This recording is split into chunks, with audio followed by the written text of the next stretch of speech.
नमस्कार, NBC 24 देख रहे हैं आप और मैं हूं आपके साथ मानसी।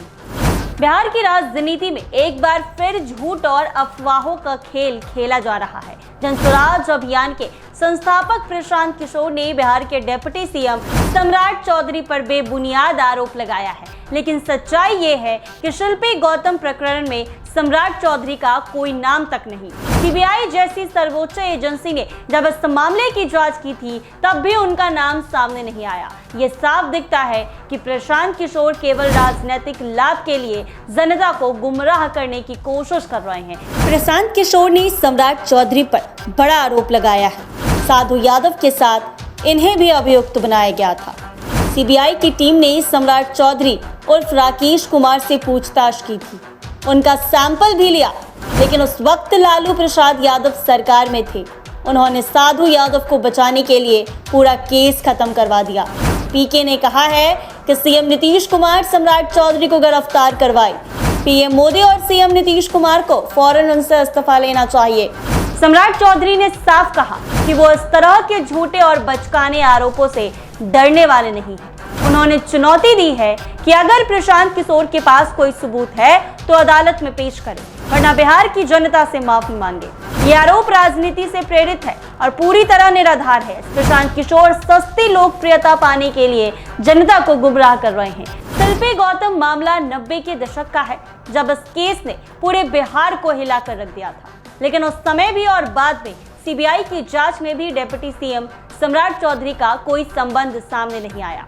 इसके बावजूद दशकों बाद प्रशांत किशोर द्वारा इस केस को उठाना ये दिखाता है कि उनके पास कोई ठोस मुद्दा नहीं है। ये आरोप राजनीति से प्रेरित है और पूरी तरह निराधार है। सीबीआई की जांच में मेरा नाम कहीं नहीं। प्रशांत किशोर सस्ती लोकप्रियता पाने के लिए जनता को गुमराह कर रहे हैं। जनता सब समझती है और सच के साथ खड़ी। पूरे बिहार में शिल्पी गौतम की चर्चा से ही दिल दहल उठता है।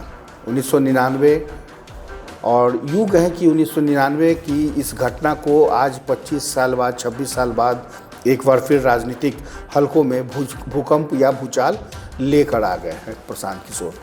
लेकिन सम्राट चौधरी ने बड़े ही हल्के अंदाज में मुस्कुराते हुए प्रशांत किशोर के ऊपर जो आरोप है उसको सिरे से खारिज कर दिया है। तो ये सच है कि शिल्पी गौतम हत्याकांड मामले में राकेश नाम का एक शख्स था, लेकिन ये शख्स राकेश कुमार नहीं बल्कि राकेश मसखड़ा था, जो हाजीपुर का रहने वाला था। हाजीपुर में उसकी आइसक्रीम की फैक्ट्री थी।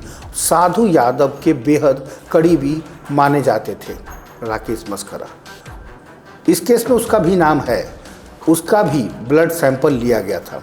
और सबसे बड़ी बात यह है कि राकेश मसखड़ा की ही गाड़ी में शिल्पी गौतम नग्न अवस्था में उनकी बॉडी मिली थी। राकेश उस पूरे केस में एक नामजद अभियुक्त भी था, लेकिन ब्लड सैंपल उसने दिया था।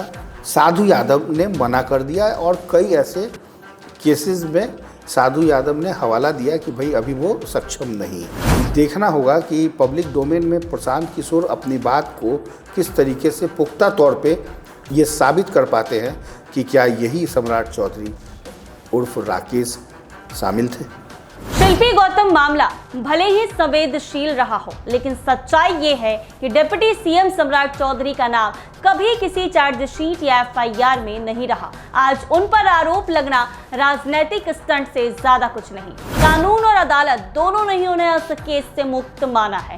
आप चुनाव के समय किसी पे लाछन लगा रहे हैं, यानी कि आप अपना छवि बचा रहे, दूसरा छवि खराब कर रहे हैं, तो जनता को गुमराह कर रहे हो ना कि ये खराब है हम अच्छा है, ये खराब है हम अच्छा है।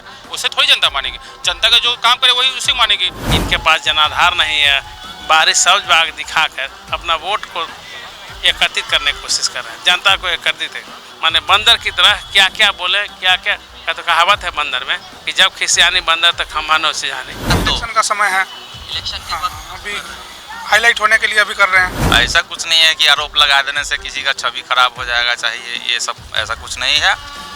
जो जनता सब चीज देख रही है। स्पष्ट है कि प्रशांत किशोर के आरोपों में कोई सच्चाई नहीं है। सीबीआई की जांच और अदालत के फैसले ने पहले ही साबित कर दिया है कि डिप्टी सीएम सम्राट चौधरी का इस मामले से कोई लेना देना नहीं है। अब गेंद प्रशांत किशोर के पाले में है, या तो वो सबूत पेश करे या फिर बिहार की जनता और डिप्टी सीएम से माफी मांगे। फिलहाल सच्चाई यही है कि सम्राट चौधरी पर लगे आरोप निराधार, झूठे और राजनीतिक साजिश का हिस्सा है। ऐसे ही तमाम अपडेट्स के लिए बने रहें NBC 24 के साथ।